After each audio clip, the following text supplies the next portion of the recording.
Live. It says preparing to live stream the meeting. Setting up. It says and on my end it says it's now streaming live, so Oh, maybe we're live. All right.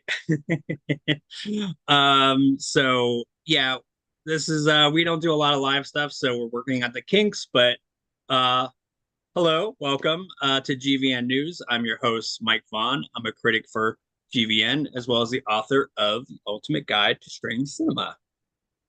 and hello, my name is Tia. I am your content manager for Geek Vibes Nation, and this is Lady here, my forever co-host. And a dog, not a cat, like my crazy, like Mr. Magoo. Yeah.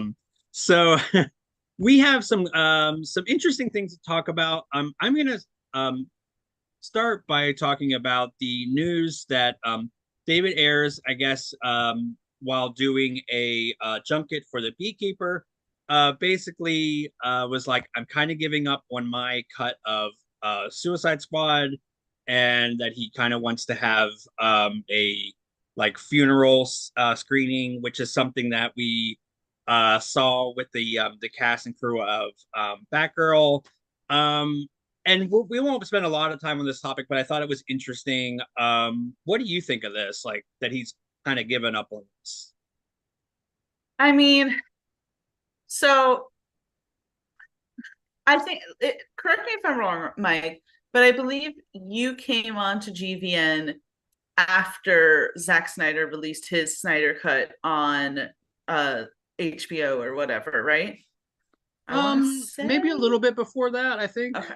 I But only I I only say that because it's like you would have heard me for years go, I don't even believe that the Snyder cut exists. So and yes, I've been proven wrong. I guess it did exist, although I would like to argue that it's just all of the stuff that you normally edit out of a film. But that's just me, it's my hot take.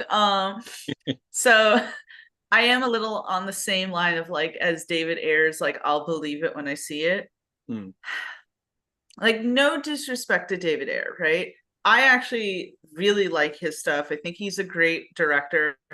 I'm probably in the minority of people who actually like the first Suicide Squad movie. And but if I'm speaking like just completely, my opinion and everything, I always felt that the Ayer cut was a means of trying to jump on that Snyder cut bandwagon. And oh, people didn't like my Suicide Squad movie. Well, that's okay because that's not really the movie I wanted to put out. Here's the actual movie. That being said, of my 2 cents, I mean, I feel bad that he's given up on it, although I would give up on it too if I were him. But it would be interesting. It's like I do know that there were deleted scenes and everything and yada yada. I mean, if there is, say, a different movie out there and he wanted to put it out, I say why not? yeah, Let's have it out there. I mean, the DCEU is done. Mm, Most of these people aren't, if not anyone is coming back. I think the only person who realistically is coming back is John Cena as Peacemaker. It's not even hmm, guaranteed that Margot Robbie is going to come back as Harley Quinn. So why not have like a final quote unquote funeral where you show the Ayer cut? Let's see what his real vision of Suicide Squad was, because I do know that there seemed to be a lot of you know stuff going on at Warner Brothers at the time, and that really hindered the creativity for a lot of people. So why not at this point? What harm could any of that do to release something like that? And I do think that, I mean, I guess, does he not have the copy of it or anything? Because it's like it should be then the director's own right to be able to just put it somewhere, you know? yeah. Now I'm not exactly sure. I skimmed the article and the interview. So correct. Feel free to correct me if I'm wrong, but I it sounds like it's like Warner Brothers has it, in their like vault or archives or whatever. But the interesting thing is, James Gunn already was, quoted as saying like your cut of this movie will have its day, meaning they will eventually maybe revisit that. So I don't know. I mean, I'm willing to give him the benefit of the doubt, and maybe this studio did really screw him over. I mean, you can certainly see from the first trailer that was kind of dark and gritty and maybe a little bit more nuanced. And then the Bohemian Rhapsody one trailer, which was completely different and like tonally just like not at all what he had envisioned. So I will I do feel like it tracks with Warner Brothers having sort of an interesting way of dealing with people's visions and sometimes not even releasing movies, which is a whole other Well, topic.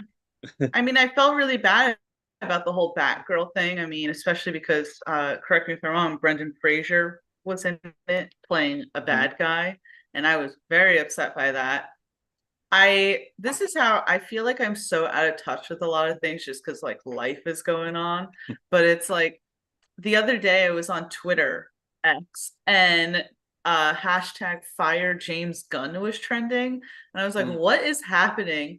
And I think it was in regards, someone said to the Ayer cut. And I'm like, why are we gonna fire him if he's saying that the Ayer cut will have its day? Like, Yeah. what is happening?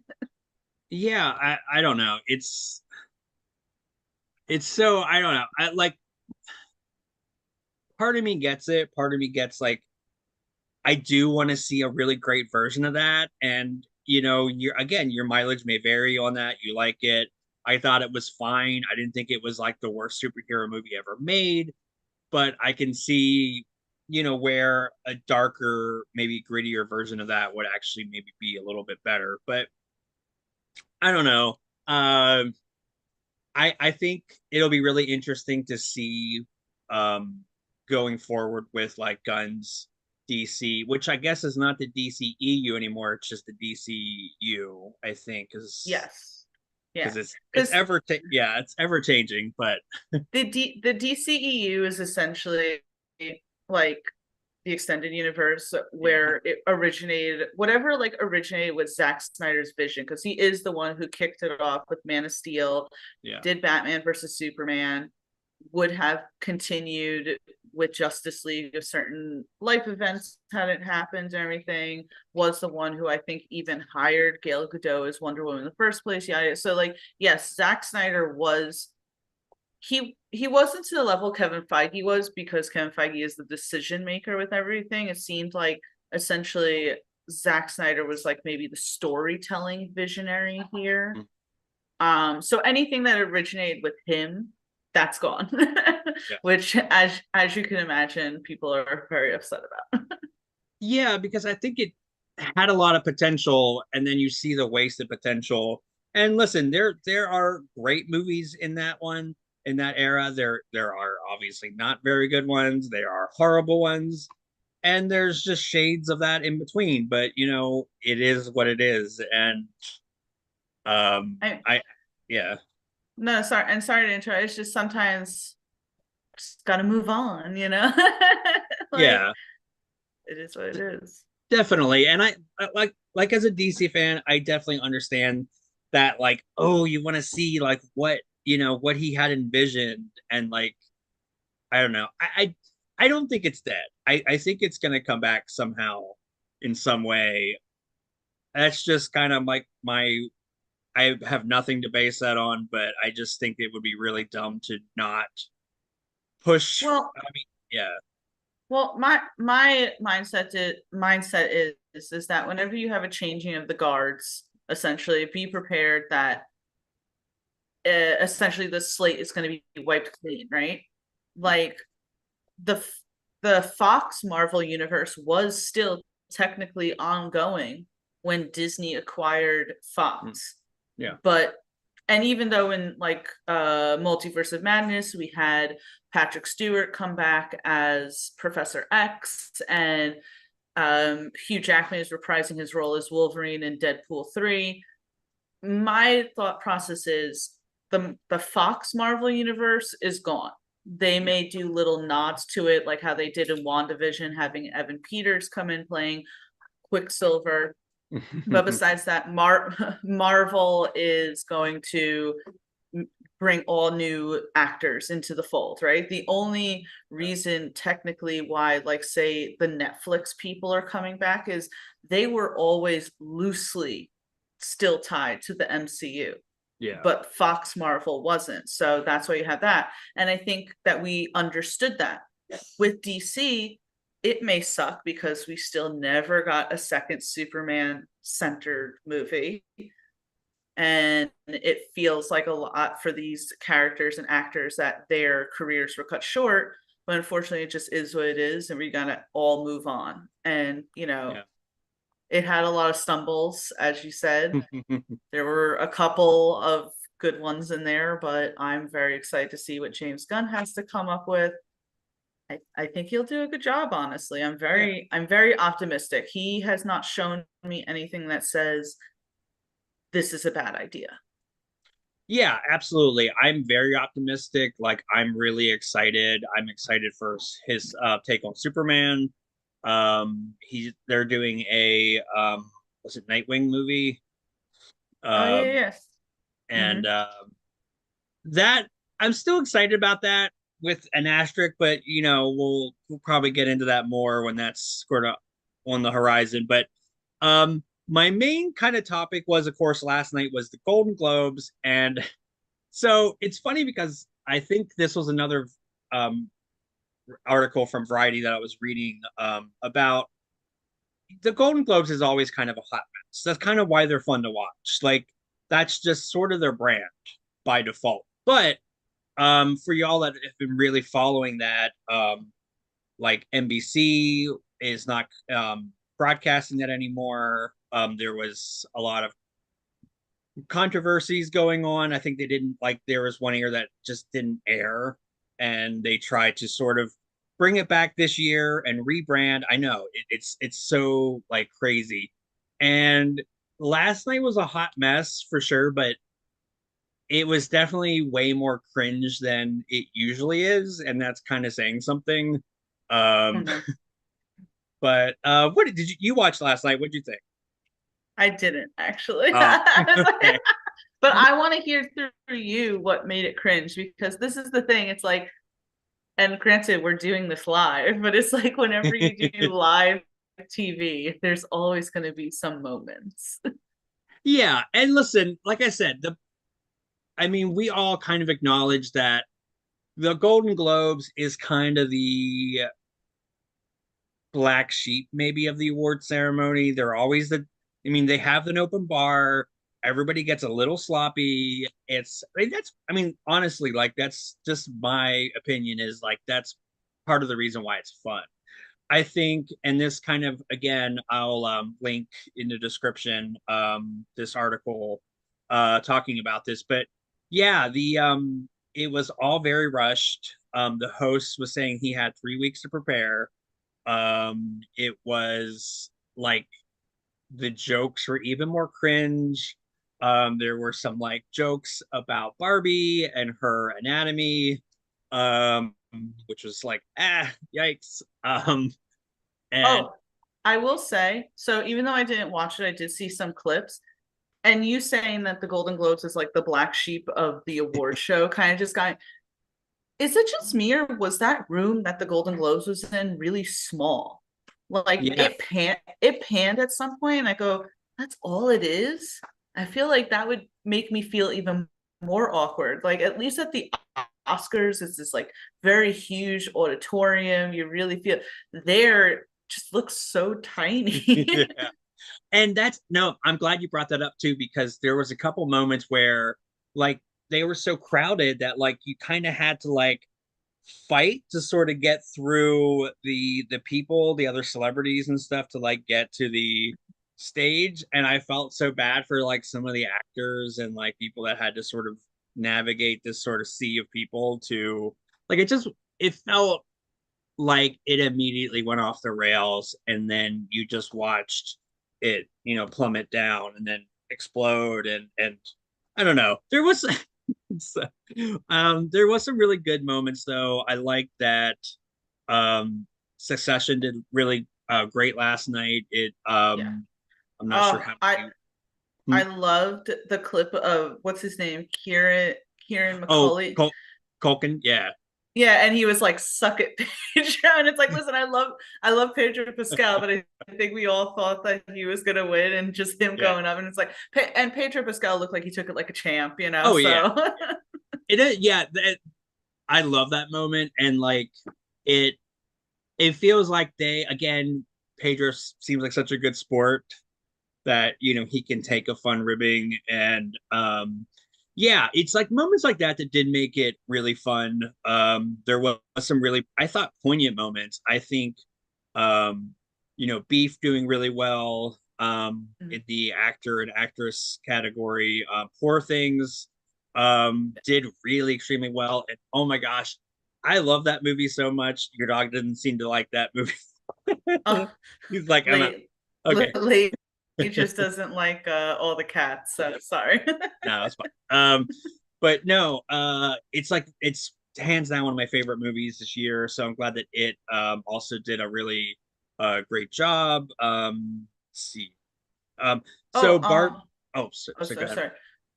sorry. From what I saw, like Robert Downey Jr. won, which is great. Killian Murphy won his first Golden Globe, and that shocked me. Yeah. Like you're telling me just now he's won a Golden Globe? Because the thing is, like, aren't the Golden Globes both movies and TV shows, right? Hmm. Yeah. You're telling me that he's never won for Tommy Shelby from Peaky Blinders? That already sounds wrong. Yeah, there was a couple like that where I was like, wow, did not know that. Like, I there's some Oscar buzz with Willem Dafoe, and he's never won an Oscar. I mean, I'm sure he's been nominated. I'd have to kind of look that up, but I know for sure he's never won an Oscar yet. So Oh wow. I know, right? That's so wild. He's such a great actor. Yeah, I would And have thought he would have won for didn't what what was it, like 2 years ago? He was in that Lighthouse movie with Robert Pattinson. yeah, yeah, And I think the movie won award, so it's just shocking that that he he didn't. didn't specifically win. And yeah, I think he was nominated for that. Again, I'd have to I'm worried about it being live and going on my thing and like slowing the internet down because like uh What do you want me to look up? I'll look it up on my phone. if Willem Dafoe is at least nominated for the Lighthouse, which let's I'm gonna go ahead and say he was. But let's look. Well, you keep talking while I'm looking it up. okay. Yeah, so the other thing that I wanted to mention was Barbie did really well, and there was some really like I think it won like a achievement in cinema thing, which wasn't a new category, but like I don't feel like I remember that. I don't know. Like I always just remember like the Golden Globes are just being a hot mess, and that's about it. And I don't know. It's like the Oscars is my big thing, but like even that's kind of becoming a hot mess. Let's be honest. The It's the been Oscars is definitely becoming a hot mess. So Willem Dafoe was nominated for a Critics' Choice Award for The Lighthouse, mm, but not a Golden Globe. mm. Not even, oh, he was definitely nominated a bunch for the Grand Budapest Hotel. Oh, okay. Yeah, I don't know. Huh. There's a lot here, but yeah, Yeah, no, Willem Dafoe needs his win. Okay, this is like yeah, Leonardo DiCaprio, right? He needs to yeah. win. Listen, maybe he has to tangle with a bear, just like Leo, in order to nab that Oscar. Like, Did you ever think, and I know this is old news at this point, but did you ever think that they only gave Leonardo DiCaprio that win for Revenant because they were like, shit, we really messed up by not giving him a win for Wolf of Wall Street. yeah, So let's yeah, just give it to him for Revenant. Like, not even his best performance, and that's what he wins an Oscar for. I think yeah. that was just like they gave it to him just to give it to him. Oh yeah, I think it was definitely like an oversight kind of thing, but like I'm also like thinking like didn't Peter O'Toole like famously never win like a competitive Oscar? He might have won a lifetime achievement award Oscar, which that's not nothing, but like Hitchcock famously never won an Oscar, but was nominated like a ton. But he Well, has, yeah. and that could, there's a lot with like the award shows. From seeing the winners from the Golden Globes this year, it like people looked like people won who you thought would win, Mm. right? Succession is really popular. The guy from The Bear won. That's not a surprise. The Bear is amazing. Barbie, it took home some awards. Oppenheimer, none of those things are surprising, right? Yeah. With Oscars a lot, it feels like some of these awards come out of nowhere. Mm. Like Hmm. you and I are in the film like industry. We watch some of the independent films that maybe the general public doesn't know. But I know before I even got into stuff like this, and I would be at home with my mom watching the Oscars, and a movie that you had never even heard of, and you're pretty sure never even hit the theaters, is winning, movie of the year at the Oscars. So Yeah. it's not always what you think is going to win.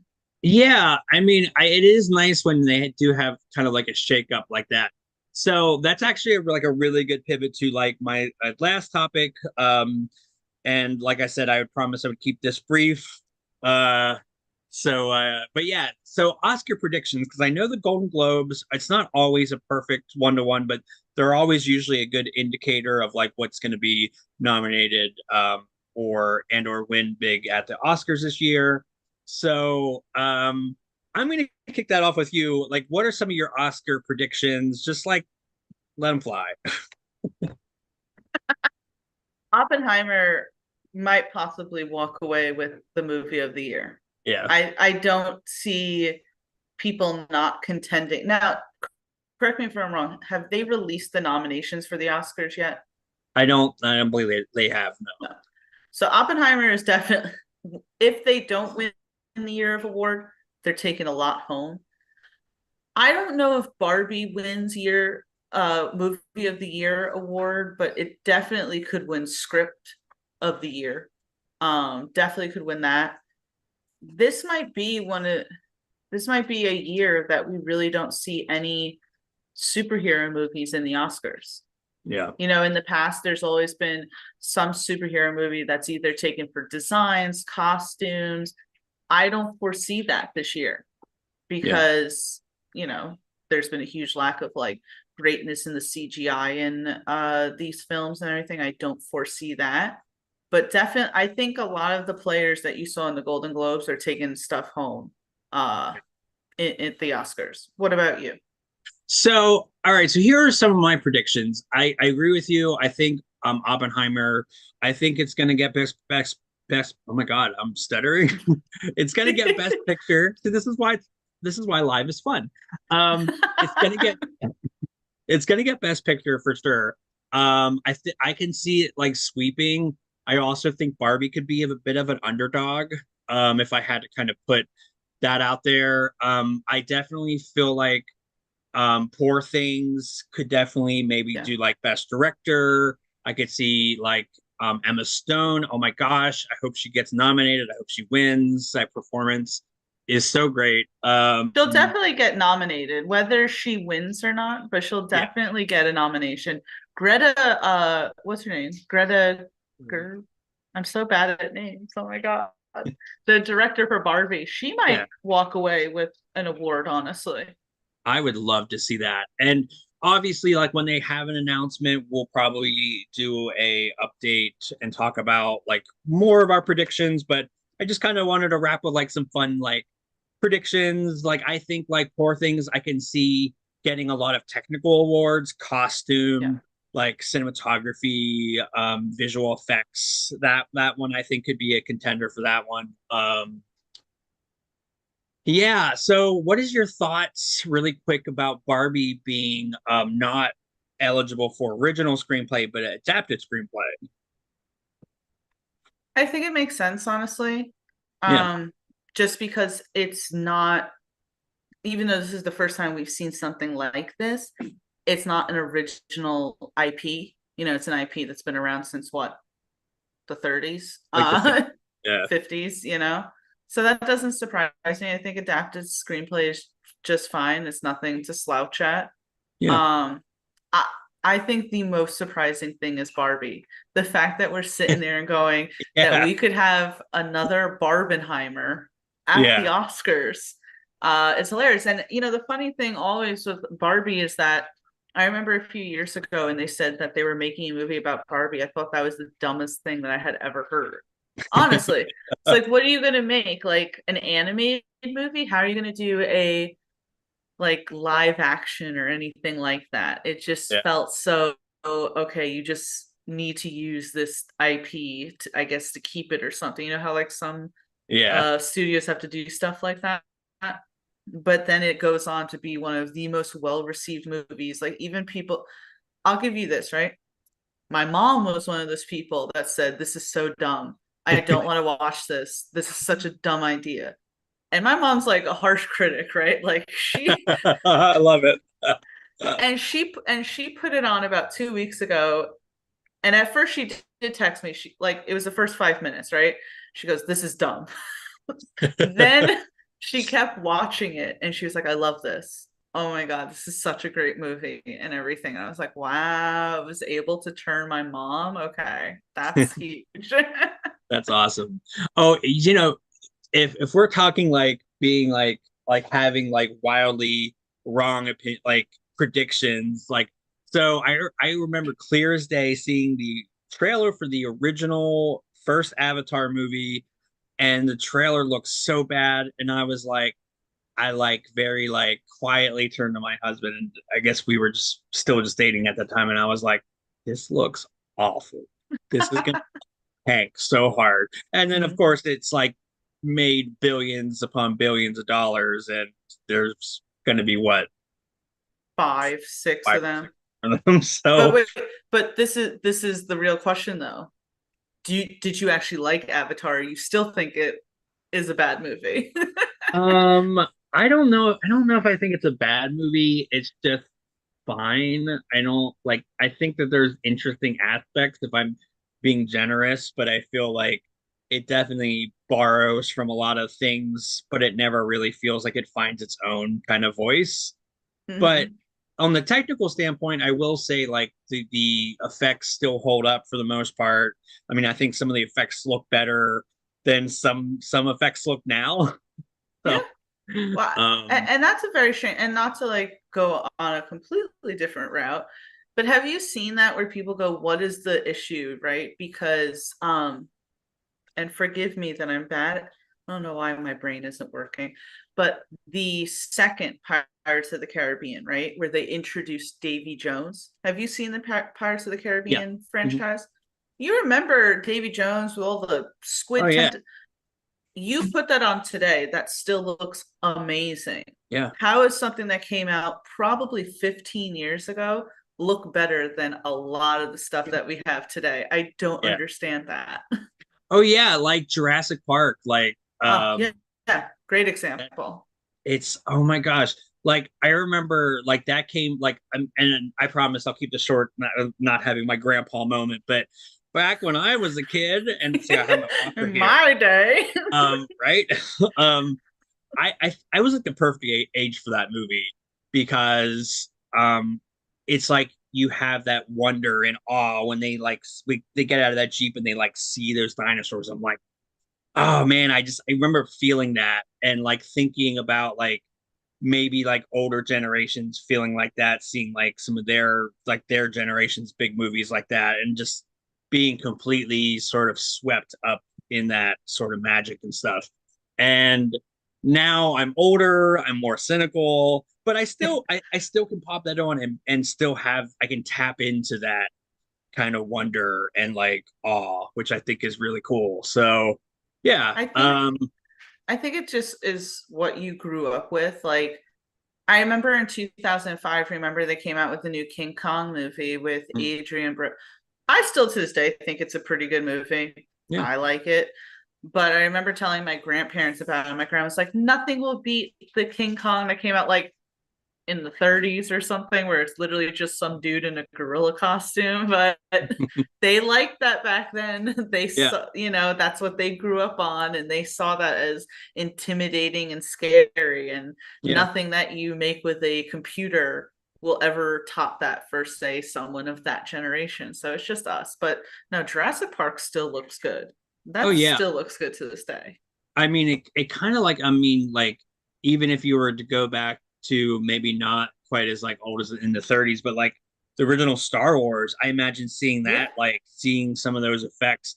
And it's hard to reconcile it now because when we watch it, everything's been updated digitally and like the effects and stuff. But yeah, like I mean, some of the miniatures that they use, the way they like they do size and scale with those like miniatures, yeah, I think are just amazing. I still feel like that holds up, and that's not even really CGI. That's just like really good camera work and tricks and old school like perspective stuff. I think all that stuff's like amazing. But yeah, Yeah, I don't know. they a lot of times did small scale. I forget which movie it was that I saw recently. They painted a lot of the backgrounds. I thought that Hmm, was cool. nice. But yeah, I mean, even if you go and look at the Titanic, that was a miniature thing that they just sloshed water in. Yeah, that's no, it's amazing. And like I mean, like I think like Poor Things. I hate to keep going on about this movie, but I love it. Y'all need to see it. But that's another movie that just like it just has these like scenes that are just like, oh my gosh, they're just breathtaking. And I know they're a little bit less. I mean, they're very much CGI, but like you still, it's done in such a way where you still get swept up in the moment and that story. And God, I love that so much. Anyways, yeah, this is now a Poor Things podcast. I'm rebranding. Well, But listen, I love Emma Stone. I've all been right. loving her rise to popularity throughout the years, so she deserves it. If she can walk away with something at the Oscars, I think that'd be Yeah. fantastic. I'm putting that out there. And I also learned a fun fact that she can do the pogo stick. She knows how to ride like a pogo Oh stick. God, that's such a like. Does any? I only say it because it's like I vividly remember as a kid people jumping on pogo sticks, but it's like, does anyone do that anymore? I mean, I wonder if people do that competitively though. I bet Oh, so. I bet you. I bet you there's some competition There's with some pogo commenter sticks. that's gonna be like, uh pogo sticks are have never died. I promise I'm not making fun of you if you like the pogo stick. No, I think I it's just really don't rad. know. I think like anytime anybody's that interested in anything, that's like good for you. Um, Yeah. but so that's kind of gonna do it. Like I said, I want to kind of keep these short as far as like when these are gonna I want to start maybe doing these bi-weekly and then start from there. Again, if there's something really noteworthy and newsworthy pop culture wise, we might kind of like pop in to sort of give our thoughts. But we're gonna try this schedule for now, and if it takes off, which I hope it does, maybe we'll do a weekly. I don't know. We'll just see how like spread thin I am, but I want to say that you're going to be very spread thin. I feel like, with the award seasons here and everything else, you're just a busy person, right? You're just yeah. busy all the time. So, Oh yeah, like I'm somebody that I don't relax well. Like I do for the first day or two, and then I'm thinking about projects. I'm thinking about like I don't know something I want to create or like a video, or I just yeah I don't relax well. So that's probably good. So if you're watching live and you're still hanging out with us, I really appreciate that. Please consider giving us a like, comment, all that good stuff. Tia, I saw you just did a new top 10. Yeah. Oh my gosh, I'm such a massive fan. If y'all need to just like whenever you're done with this, check out her top 10 videos. Amazing. I also do a weekly show, The Video Addict with Dylan, and he's great. He's amazing, and he also does unboxing videos. Like everybody at GVN just crushes it and kills it. So you all need to just be following everybody on there. And yeah, so with that, I will bid you all adieu, but thank you all for hanging out with us. And if you're watching this like later in the future, that's cool. But like I said, we're going to try to do this maybe bi-weekly every other Monday. So look for that. And thank you for hanging out with us. Thank you, everyone. Make sure that you're liked and subscribed if you're not already. And please excuse us while we figure out how to end the live show for the first